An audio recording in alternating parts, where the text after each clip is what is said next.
아멘. 우리에게 주신 하나님의 말씀 사사기 4장 1절에서 10절 말씀입니다. 구약성경 사사기 4장 1절에서 10절 말씀 저와 성도님들이 한 절씩 교독하도록 하겠습니다. 사사기 4장 1절입니다.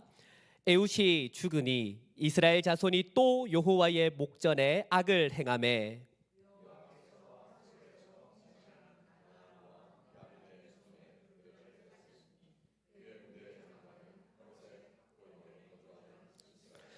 야빈 왕은 철 병거 900대가 있어 20년 동안 이스라엘 자손을 심히 학대했으므로 이스라엘 자손이 여호와께 부르짖었더라.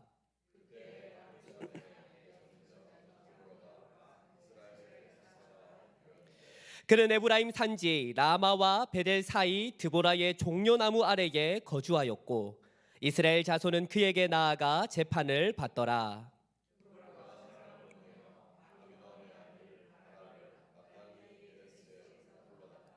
그에게 이르되 이스라엘의 하나님 여호와께서 이같이 명령하지 아니하셨느냐? 너는 납달리 자손과 스불론 자손 10,000명을 거느리고 다볼 산으로 내가 야빈의 군대 장관 시스라와 그의 병거들과 그의 무리를 기손강으로 이끌어 내게 이르게 하고 그를 내 손에 넘겨주리라 하셨느니라.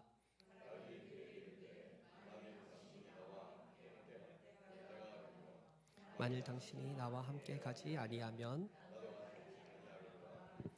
이르되 내가 반드시 너와 함께 가리라. 그러나 내가 이번에 가는 길에서는 영광을 얻지 못하리니 이는 여호와께서 시스라를 여인의 손에 파실 것임이니라 하고 드보라가 일어나 바락과 함께 게데스로 가니라. 바락이 스불론과 납달리를 게데스로 부르니 10,000명이 그를 따라 올라가고 드보라도 그와 함께 올라가니라. 아멘. 오늘 우리에게 주신 하나님의 말씀을 통해 우리 성도님들의 삶에 온전한 회복의 은혜가 일어나기를 주님의 이름으로 소망합니다. 독일의 철학자 하이데거라는 사람은 인간이라고 하는 이 현 존재를 가리켜서 무한한 가능성을 가진 유한한 시간 속에 살아가는 존재다라고 이야기를 했습니다. 그런가 하면 프랑스의 철학자 알랭 바디우라고 하는 사람은 무한을 동경하는 유한의 존재가 바로 인간이다라고 이야기를 합니다. 많은 철학자와 지식인들, 지혜자들이 이야기한 것과 같이 무한과 유한, 영원과 현재 사이에 끼어 있는 존재가 인간이 아닐까 생각이 듭니다. 그런 의미에서 구원받은 신자의 정체성을 한 단어로 표현하라 말한다면 저는 이 표현이 가장 적절하다 생각이 듭니다. 성도는 forgiven sinner입니다. 많은 사람들이 티셔츠나 자동차 스티커로 많이 사용되는 문구이지요.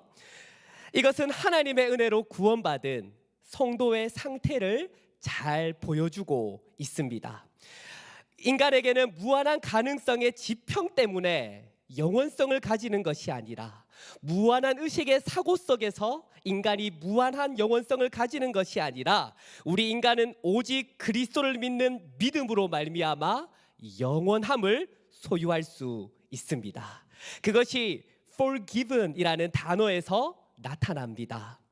아담에서부터 시작된 이 죄가 태초의 시간에서부터 2024년 5월 1일 지금 현재 1초 전까지의 모든 죄악들, 그뿐만이 아니라 내가 앞으로 지어질 모든 죄책까지도 하나님께서는 그의 영원한 사랑의 신실하심에 근거하여 우리를 용서해 주셨습니다.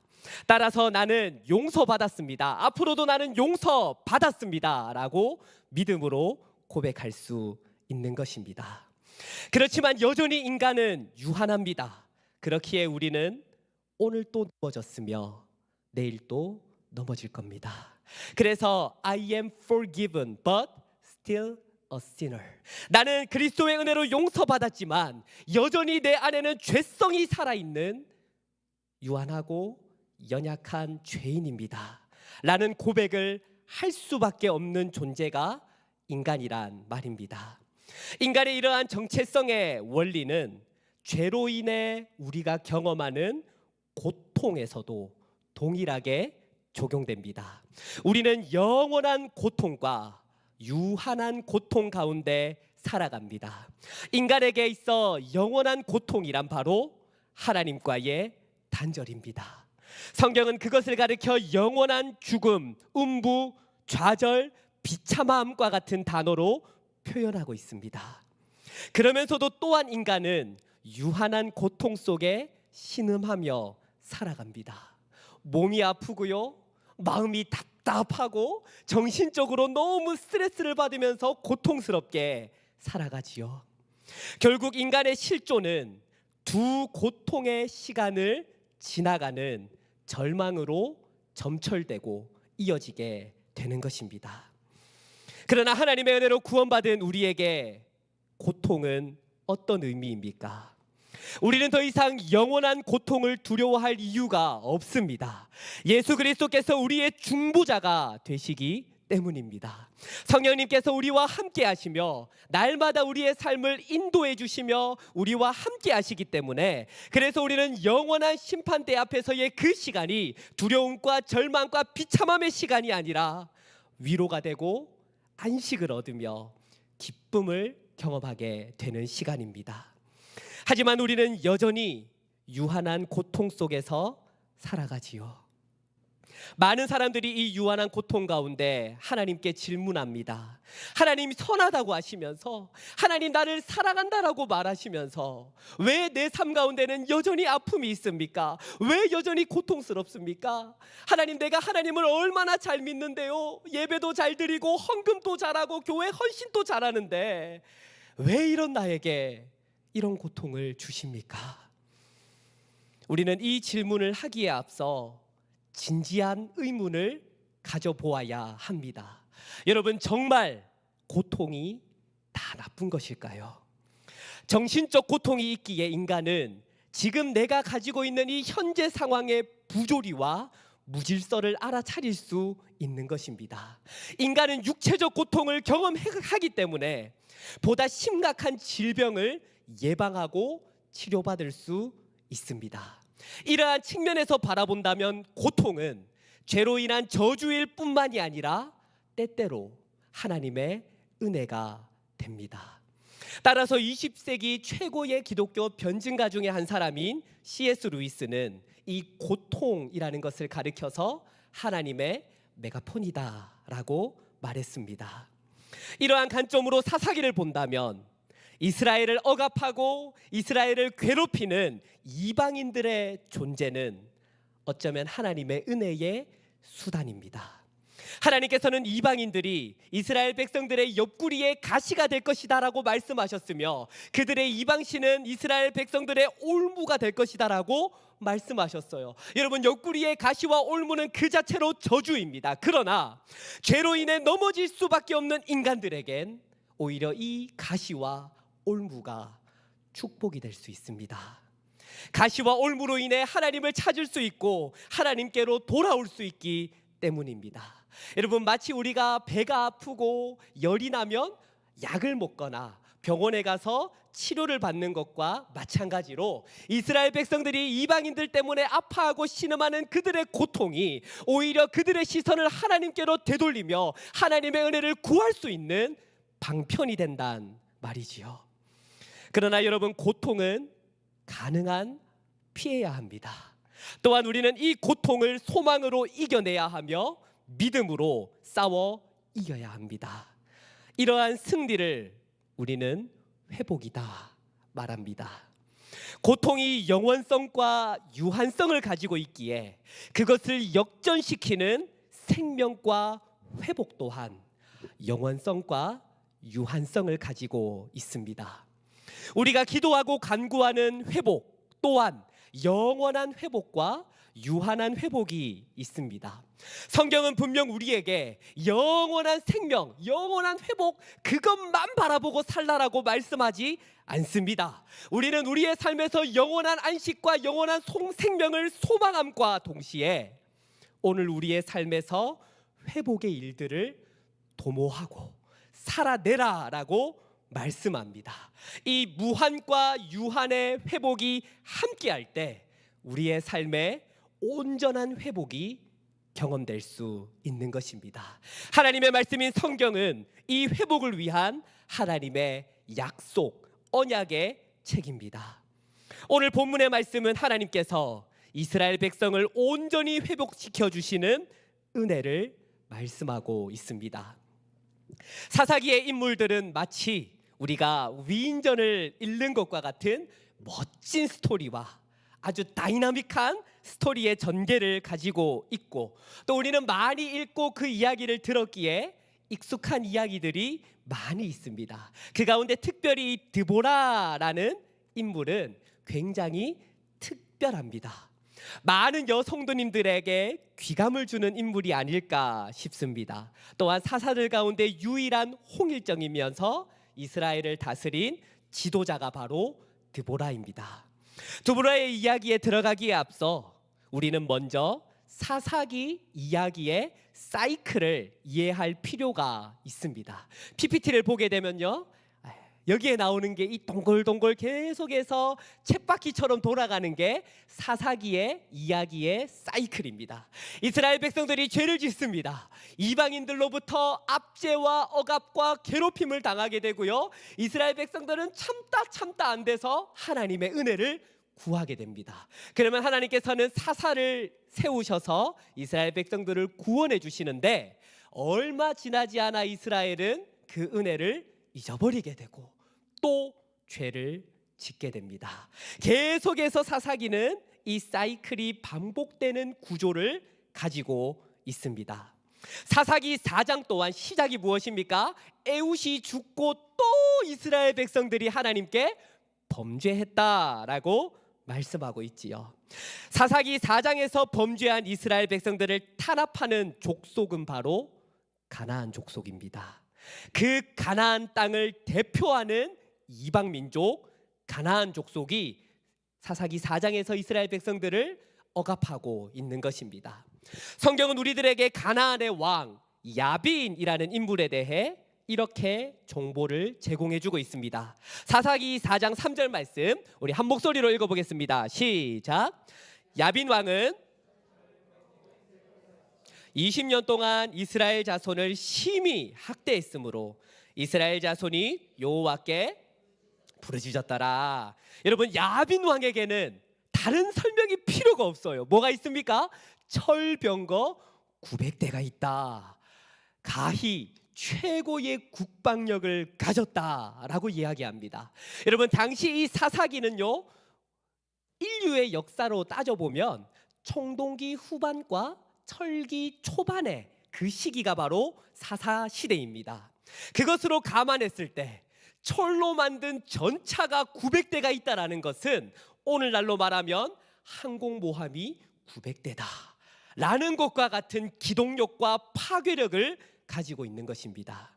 사사기 1장에 보면 이 철병거와 관련된 의미심장한 구절이 하나가 등장하는데요, 사사기 1장 19절 말씀입니다. 여호와께서 유다와 함께 계셨으므로 그가 산지 주민을 쫓아내었으나 골짜기의 주민들은 철병거가 있으므로 그들을 쫓아내지 못하였으며. 여러분, 무엇입니까? 마치 이 철병거라는 무기가 너무 강하기 때문에 하나님조차도 그들을 상대해서 이기는 것이 버거워서 이 골짜기 주민들은 쫓아내지 못했다라고 말하는 것 같습니다. 그런데 그게 아닙니다. 앞서 말씀드린 것처럼 하나님께서는 하나님의 그 신비한 섭리 가운데, 신실한 은혜 가운데 이방인 땅에, 가나안 땅에 이 이방 민족들을 남겨두신 겁니다. 사사기 4장은 당시 최강의 무기라 할지라도 하나님 앞에서는 아무런 힘도 쓰지 못한다는 것을 우리에게 보여주고 있습니다. 야빈 왕의 폭정 가운데 이스라엘은 드디어 그들의 눈을 하나님께 돌려 하나님의 은혜를 간구합니다. 그리고 하나님께서는 이스라엘을 구원하기 위해 2명의 여자를 준비하십니다. 여러분, 이것부터가 놀라운 신비지 않습니까? 상대는 900대의 철병거를 가진 무시무시한 군사력을 가진 대군대인데 하나님께서는 그 가나안 땅의 회복을 위해 여자 2명을 준비하신단 말입니다. 칼을 들어본 적도 없고 군사훈련을 제대로 받아본 적도 없는 그 여인의 손을 통해 하나님께서는 이스라엘을 구원하십니다. 무슨 말입니까? 이스라엘의 회복은 사사의 손에 있는 것이 아닙니다. 이스라엘의 회복은, 가나안의 회복은 이스라엘 군대의 수에 있는 것이 아닙니다. 이스라엘의 회복은 오직 하나님의 능력으로만 말미암습니다. 성경은 그 첫 번째 여인으로 드보라 사사를 보여주고 있습니다. 사사기 4장 4절에서 5절 말씀입니다. 우리 한 번 더 함께 읽어보겠습니다. 시작. 그때에 라피도 세안에 그는 에브라임 산지 라마와 베델 사이 드보라의 종려나무 아래에 거주하였고 이스라엘 자손은 그에게 나아가 재판을 받더라. 먼저 성경은 그녀가 평범한 주부였다라고 말합니다. 드보라는 한 남자의 아내였습니다. 그러나 하나님께서 드보라를 택하시고 그녀에게 지혜와 능력을 주시니 그녀는 이스라엘의 문제를 재판하는 사사가 되었습니다. 그런데 그녀가 재판하고 있는 장소가 흥미롭습니다. 여러분, 드보라의 거주지를 알려주는 것은 우리가 이해할 수 있어요. 라마와 베델 사이에 드보라가 살았어. 오케이. 그런데 드보라의 종려나무 아래에서 드보라가 이스라엘을 재판했다라는 것을 말합니다. 아무것도 아닌, 별로 그냥 중요한 것도 아닌 것 같은데 이 종려나무 아래라는 것을 성경은 말씀하고 있다라는 거지요. 요즘 친구들은 이런 것을 가르쳐서 들어보셨는지 모르겠습니다. TMI라고 얘기합니다. Too much information. 나 듣기 싫은데 옆에서 계속 야 있잖아, 드보라가 라마와 베델 사이 그 종려나무 아래에 살았다? 그래서 뭐 어쩌라고, 이런 의미에서 이 TMI라고 얘기하는데요. 여러분, 드보라가 종려나무 아래에서 재판했다라는 것은 TMI가 아니에요. 하나님께서 얼마나 놀라운 은혜와 섭리 가운데 그분의 능력을 보여주시는 중요한 단서가 됩니다. 여러분, 이 종려나무를 꼭 기억해 주시기를 부탁드립니다. 하나님께서는 이스라엘의 부르짖음을 들으시고 드보라를 사사로 세우십니다. 드보라는 바락을 이스라엘의 군대 사령관으로 세우고 가나안의 왕 야빈과의 전쟁을 준비합니다. 그런데 여러분, 용감하게 싸워야 할 장수 바락은 오히려 두려워하면서 드보라에게 가서 부탁을 하고 있어요. 8절 말씀에 보면 만일 당신이, 드보라여 당신이 나와 함께 가면, 당신이 나와 함께 전쟁터에 가면 내가 가겠는데 당신이 가지 않으면 저도 가지 않겠습니다 라고 얘기합니다. 용감하게 맞서 싸워야 할 장수가 주부 드보라에게 쩔쩔매는 모습을 보고 있어요. 그런 바락에게 드보라는 다음과 같이 말합니다. 9절 말씀인데요, 중요한 말씀이기에 우리 한 목소리로 읽어보겠습니다. 시작. 이르되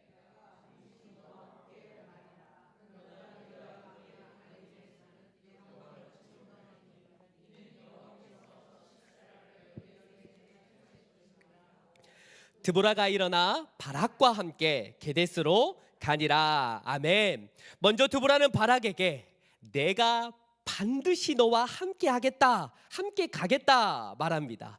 그런데 여러분, 이것은 단순히 사사 드보라가 지금 막 쫄고 있는 이 장수 바락에게 위로차 하는 권면이 아니에요. 다른 사사기의 내러티브를 보면 드보라가 하는 이 말은 하나님께서 사사를 콜링하는 시점임을 알 수 있습니다. 가장 대표적인 인물이 바로 기드온이죠. 기드온, 저는 할 수 없습니다 하나님, 나는 너무 무섭고 약합니다 할 때 하나님께서 내가 너와 함께 할게 라고 말씀하셨습니다. 모세도 나는 못합니다 하나님, 나는 부족하고 능력이 없습니다 라고 할 때 하나님께서 내가 너와 함께 할게 라고 하는 그 콜링의 시점이 바로 드보라가 바락에게 말하고 있는 그 시점입니다. 따라서 드보라의 이 말은 하나님께서 그녀의 입을 통해 이스라엘과 약속하고 있는 말씀입니다. 그런데 여러분, 하나님의 이 약속은 이번이 처음이 아니에요. 이스라엘 백성들과 함께한 이 약속은 창세기 족장에서부터 이어져 온 겁니다. 아브라함과 너와 함께 있겠다, 이삭과 야곱과 요셉과 함께하니 요셉의 삶이 형통했다라고 성경은 말하고 있습니다. 출애굽기에 보면 모세가 하나님과 함께하였으며 여호수아 1장에서 하나님은 여호수아와 함께하겠다 약속하셨습니다. 그리고 또한 이 약속은 오늘 우리들에게도 동일하게 주어진 임마누엘의 영원한 약속입니다. 두 번째 말씀은 야빈의 군대 장관 시스라를 여인의 손에 파실 것이다 라고 말씀합니다. 하나님께서는 가나안 땅의 회복을 위해 두 번째 여인을 준비하십니다. 그리고 900대의 철병거 앞에 여인의 손을 통해 승리를 주시겠다라고 말씀하고 있습니다. 앞서 말씀드린 것처럼 이것은 전적으로 전쟁이 하나님의 손에 있음을 말씀하고 있는 겁니다. 하나님께서는 내가 너와 함께 하겠다, 그리고 내가 이스라엘의 회복을 직접 이루겠다라고 말씀하고 있는 겁니다. 그래서 우리가 방금 읽었던 이 9절의 말씀은 하나님의 언약입니다. 하나님이 우리와 영원히 함께 하십니다. 또한 하나님은 유한한 우리의 오늘 속에서 하나님의 일을 이루고 행하고 계십니다. 사랑하는 성도님들, 하나님의 언약이 이루어지는 것, 이것이 회복입니다. 내 삶이 조금 더 나은 상황으로 변하는 것이 회복이 아니라 하나님의 신실하심을 믿고 소망하며 오늘을 살아내는 것, 이것이 온전한 회복입니다. 사사기는 이스라엘과 가나안과의 전쟁에 대해 간단하게 소개하면서 하나님께서 어떻게 이스라엘의 상황을 회복시켜 주시는지를 보여주고 있습니다. 사사기 4장 15절 말씀입니다. 여호와께서 바락 앞에서 시스라와 그의 모든 병거와 그의 온 군대를 칼날로 혼란에 빠지게 하심에 시스라가 병거에서 내려 걸어서 도망한지라. 아멘. 하나님께서는 자신의 언약을 직접 행하십니다. 성경은 바락의 칼이 시스라와 그의 모든 병거와 그의 온 군대를 쳤다라고 말하고 있지 않습니다. 여호와께서 바락보다 먼저 가서 바락의 앞에서 그들을 쳤다. 이 전쟁은 오직 하나님께서 하셨다라고 말씀합니다. 하나님 앞에 900대의 철병거는 종이배에 불과하다라는 것을 보여주고 있는 것입니다. 그리고 하나님의 약속대로 시스라는 여인의 손에 죽게 됩니다. 시스라는 혼자 도망해서 겐 사람 헤벨이라는 그 사람의 장막에 이르게 되는데요, 당시에 이 헤벨이라는 사람과 야빈 왕은 동맹 관계였기 때문에 시스라가 그쪽으로 피한 것입니다. 그때 헤벨의 아내 야엘이라는 여자가 나와서 시스라를 맞이합니다. 근데 우리는 이 대목에서 또다시 이해할 수 없는 하나님의 놀라운 섭리를 발견하게 됩니다. 여러분, 보통 고대 근동에서 손님을 대접하는 사람은 남자여야 돼요. 아브라함이 이 소돔과 고모라로 가는 천사를 맞이했던 것처럼 고대 근동에서 손님을 맞이하는 특권은 남자들에게만 있습니다. 그런데 야엘은 남편의 이 특권을 빼앗은 것입니다. 빼앗은 것으로 끝나는 것이 아니라 남편과 동맹 관계에 있는 왕의 군대 장관을 말뚝으로 죽인 겁니다. 성경은 시스라가 하세롯 학고임의 사람이라고 말하고 있습니다. 학고임이라는 말은 이방인이란 뜻이고요, 하세롯이라는 말의 뜻이 뭐냐 하면 마을이란 뜻인데, 보다 직역하면 울타리, 말뚝으로 박아놓은 경계라는 말이에요. 그러니까 이 시스라를 얘기할 때 성경은 이미 예고편으로 말뚝의 경계를 박아놓은 사람 시스라가 나중에 가니까 말뚝에 박혀 죽었다라는 것을 보여주고 있는 겁니다. 사사 드보라의 이야기는 이렇듯 우리의 생각으로는 이해가, 그러나 유한한 인간의 시간 속에서 하나님께서는 자신의 언약을 그의 섭리를 통해 이루어 가십니다. 그 신비한 섭리를 우리는 오늘 본문을 통해 보게 됩니다. PPT를 한번 볼까요? 여러분, 이 나무가 바로 종려나무인데요. 이 나무에 달려있는 열매가 있는데 이 열매가 성경이 말하는 꿀입니다. 꿀보다 달다라고 할 때 우리는 이 꿀벌의 꿀을, 액체를 생각하는데 이 대추야자 열매가 성경에서 언급하고 있는 꿀입니다. 그래서 종려나무에 별명이 있다면 꿀나무라는 별칭이 있습니다. 그리고 여러분, 드보라라고 하는 이 여인의 이름의 뜻, 바로 벌 뜻을 가지고 있어요. 그러니까 종려나무 아래에서의 드보라, 이거를 합치면은 꿀벌이 되는 겁니다.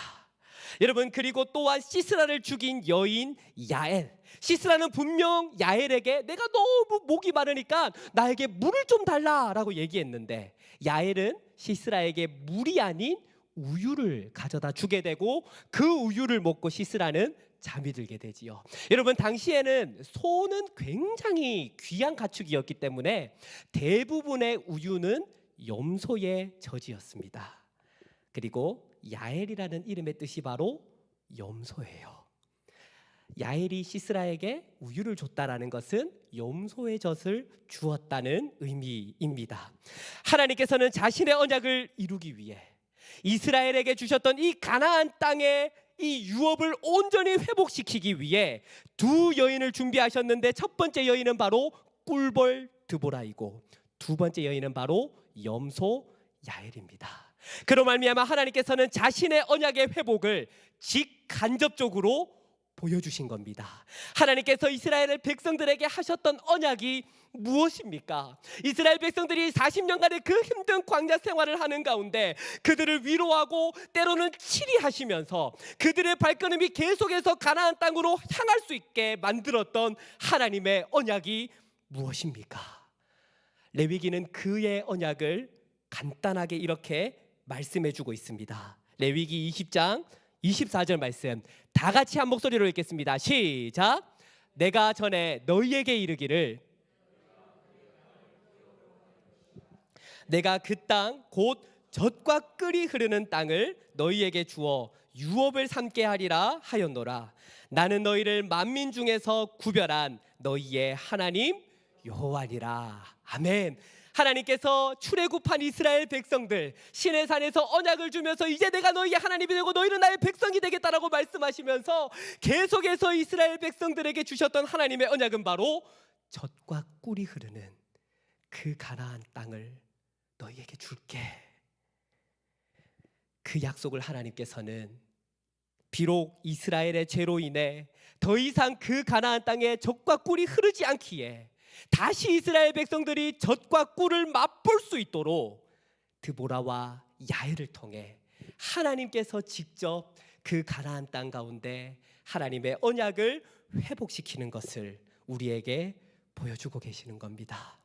하나님께서는 말씀하십니다. 내가 너희와 함께하겠다. 내가 너희를 젖과 꿀이 흐르는 그 가나안 땅을 유업으로 주겠다. 하나님께서는 다시 한번 그분의 약속을 인간의 역사 속에서 드러내 보이신 것입니다. 이스라엘은 온전한 회복을 이루게 되었습니다. 사랑하는 성도님들, 오해하지는 마십시오. 저는 지금 완전한 회복을 말하고 있는 것이 아닙니다. 우리가 소망하고 우리가 기대하는 완전한 회복은 예수 그리스도께서 다시 오시는 그날에 우리는 온전히 경험하게 될 것입니다. 그러나 저는 이미 하나님의 나라가 이루어졌다라는 것을 우리 모두가 믿음으로 고백하고 있습니다. 하나님의 구원의 약속은 이미 성취되었습니다. 따라서 우리는 그분의 언약을 믿고 그 언약을 소망하며 오늘 나의 삶의 회복을 위해 살아내야 합니다. 그것이 그분의 온전한 회복을 경험하는 것입니다. 저는 오늘 설교를 준비하면서 특별히 드보라라는 사사를 묵상하면서 참 많은 위로를 받았습니다.